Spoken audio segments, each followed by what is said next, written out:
Cricket নিয়ে চারপাশে এখন যত কথা তার কেন্দ্রে টি-20 বিশ্বকাপ। জুন মাসের পুরোটা জুড়েই ক্রিকেট বিশ্ব ব্যস্ত থাকবে এই টুর্নামেন্ট নিয়ে, এবং সময়টা যেহেতু টি-20-র চারপাশে যদি টেস্ট, ওয়ানডে এবং টি-20 এই তিনটা ফরম্যাটের লড়াইয়ের কথা বলা হয়, মানুষ সবচেয়ে বেশি মেতে থাকে টি-20 ম্যাচ নিয়ে।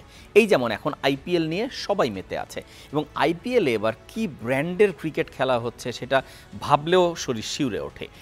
200 রানের উপরে অবলীলায় চেজ হয়ে যাচ্ছে, গড়পড়তা প্রতি 2-3টা ম্যাচ পরপরই 200 রানের স্কোর হচ্ছে, 5 ওভারে 100 তুলে ফেলছে সানরাইজার্সের মতো দল। অবিশ্বাস্য সব ঘটনা ঘটছে, এবং ক্রিকেটটা যে কোথায় পৌঁছে গেছে, বিশেষ করে ব্যাটিং, সেটা আইপিএল এবার চোখে আঙুল দিয়ে দেখাচ্ছে।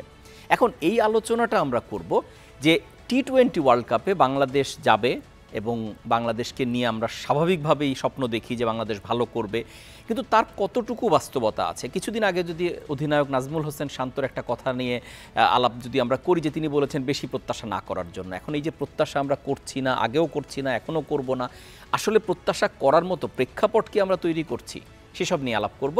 সবাইকে স্বাগত জানাচ্ছি লেটস প্লেতে। আপনাদের সঙ্গে আছি আমি রাকিবুল হাসান। যে কথাটা বলছিলাম যে বাংলাদেশ আসলে সেই প্রত্যাশা তৈরি করতে কেন ব্যর্থ হচ্ছে, আমরা যে ব্র্যান্ড অফ ক্রিকেটটা খেলছি সেটা কি ঠিক ব্র্যান্ড অফ ক্রিকেট এখনকার দাবি অনুযায়ী? মোটেই না। এই যেমন তার একটা উদাহরণ দেয়া যাক। বিশ্বকাপ জুন মাসে, তার আগে বাংলাদেশ যে টি-20 ম্যাচগুলো খেলবে এখন প্রস্তুতি হিসাবে, তার মধ্যে একটা হচ্ছে জিম্বাবুয়ের বিপক্ষে সিরিজ, এই কদিনের মধ্যেই শুরু হয়ে যাবে।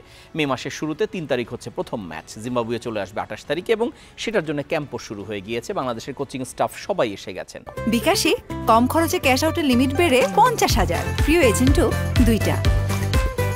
হেড কোচ হাতুরুস সিংয়ে, যাকে নিয়ে অনেক জলঘোলা হয়েছে, মিডিয়ায় রিপোর্ট হয়েছিল তিনি আর আসবেন না, কিন্তু শেষ পর্যন্ত সেটা ভুল প্রমাণ করে তিনি চলে এসেছেন। বোলিং কোচ মুশতাক আহমেদ যোগ দিয়েছেন, এবং অন্য যা যা দরকার সবাই চলে এসেছেন, ক্যাম্প শুরু হয়ে যাচ্ছে। কিন্তু জিম্বাবুয়ের সঙ্গে খেলে কতটা প্রস্তুত হবে বাংলাদেশ? দুটো দিক আছে। একটা দিক হচ্ছে বড় টুর্নামেন্টের আগে বাংলাদেশ অনেক আগে একটা তত্ত্ব বাংলাদেশ মেনে চলে বা ভাবে, সেটা তাদের উপকার দেয়, সেটা হচ্ছে উইনিং নোটে থাকা। কোনো সন্দেহ নেই, উইনিং নোটে থাকাটা খুব ইম্পর্টেন্ট। জিম্বাবুয়ের যে স্ট্রেংথ, তাতে বাংলাদেশ ঘরের মাঠে তাদের 5টা ম্যাচই হারানোর কথা। যদি সেখানে একটা ম্যাচও যদি বাংলাদেশ হেরে যায়, সেটাই কিন্তু ব্যর্থতা হিসেবে কাউন্ট হবে।